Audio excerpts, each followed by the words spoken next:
Has wanted me to do a video, another full video talking about my stuff. This is my 1972 Ford Bronco.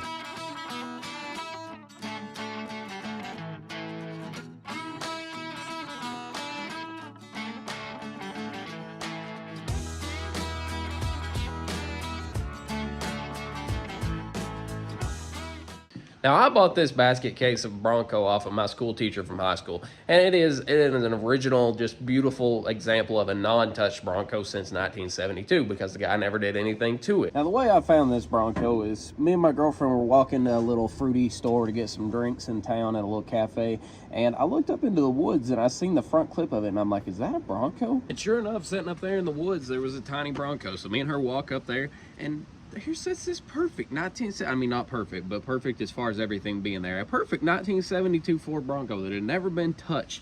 No, and this is in a bad neighborhood. This is in like the worst part of town. And every hubcap was on it. Every piece was on it. The glass wasn't broke. It was in perfect shape as far as everything being there. And I was mind blown. So I go home and I tell my mom, I'm like, there's a Bronco in town. And she's like, yeah, that's Greg's. Call him and ask him if he'll sell it. And he had everybody in the whole town asked to buy this thing. And then he still told me yes, even though he had told every single other person no, because he knew I would actually fix this thing and not just sell it to somebody else. Now, what makes this so special to me is that my dad's dad bought a brand new Bronco back in 1972 that was the exact same color, exact same Bronco as this one. The only difference between the two of them is that mine's a Ranger trim package and his wasn't that high of trim package. Both of them were 302s, both were 3-speed on the column, and my dad's dad bought it brand new to drive to the coal mine back and forth to work.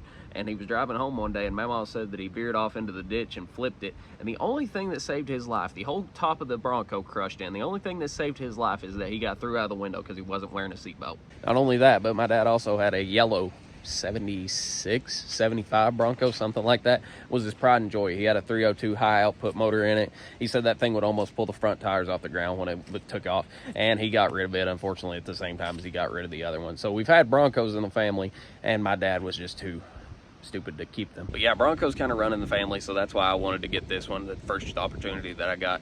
Andy was nice enough to sell it to me for cheaper than everybody else that offered him, like less money than everybody else that offered him, because he knew I would fix this thing and everybody else would try to just sell it to somebody else for more money. But he also drove it in the worst salt that East Tennessee had to offer. He was an EMT, and he said when old people would get out and try to get firewood in the snowstorm, slip, fall on ice, the MS squad couldn't get out. He would throw chains on the Bronco's tires and he would go pick people up and bring them to the hospital. But this thing only had 40,000 original miles on it, and it didn't get drove much except around town. And when I finally got this thing to fire over after setting for 28 years, it had 60 psi of oil pressure.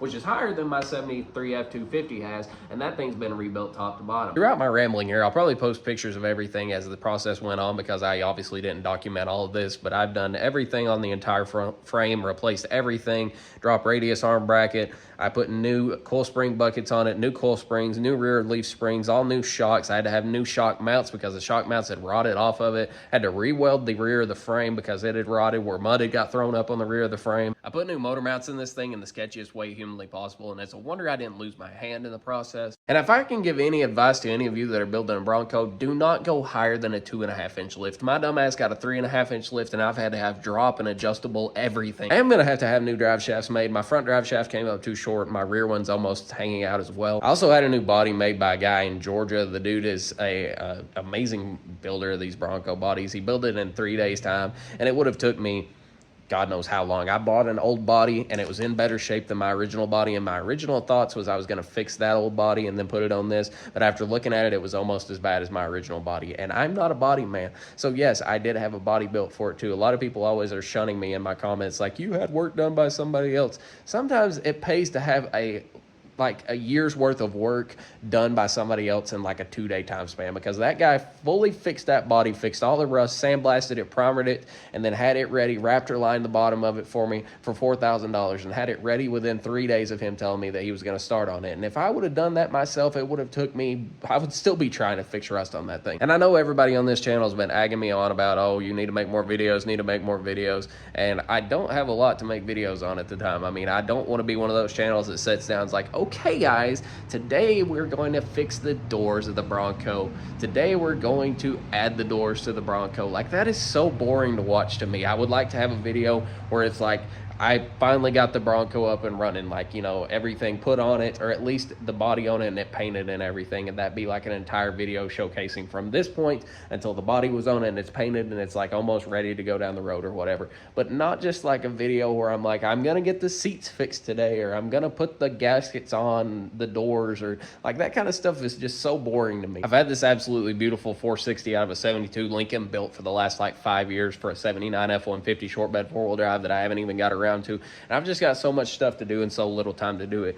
You know, I'm not a kid, and I don't do this for a living, so I really don't have the time to do everything. And like I said, doing it by myself, I can only do so much. But I do want to make content like this, and I do want to make good content. And I told somebody in a video comment today, YouTube awards a lot more towards good content versus just doing content for the sake of doing content. If you upload a really, really good video once a month, you are going to be 10 times more successful than somebody that just uploads one video a day for an entire month that's mediocre videos. Which is why I don't want to rush this Bronco build, but I did want to showcase it. I did want to show you guys what I got going on with it and what point I'm at on it. If we can get the little odds and ends tied up on this thing in the next week, then I can have the body on it by that, you know, after I get all that done and put it down on it, and then I can really get to doing a lot more stuff on it. But right now we're kind of at a standstill till I can get this body on it. Hopefully I covered everything that I needed to in this video today. If you guys do want to see more of the Bronco build, I will have more of it. I'll have more of the truck content. I'll have more of all this stuff to come. But like I said, I'm just doing it as fast as I possibly can. I'm not going to just upload random bullshit every single day, or, you know, annoying little minute-long videos of me doing meticulous stuff on it. I want to actually upload good content. So if you guys do enjoy, I know you guys killed it on the last video. That thing has like 5,000 views on a brand new channel, which is ridiculous. So hopefully this will do just as good, if not better. But I hope you liked it. This is my 72 Bronco right now, and there's more to come with it. Thank you for watching, and I'll talk to you guys in the next video.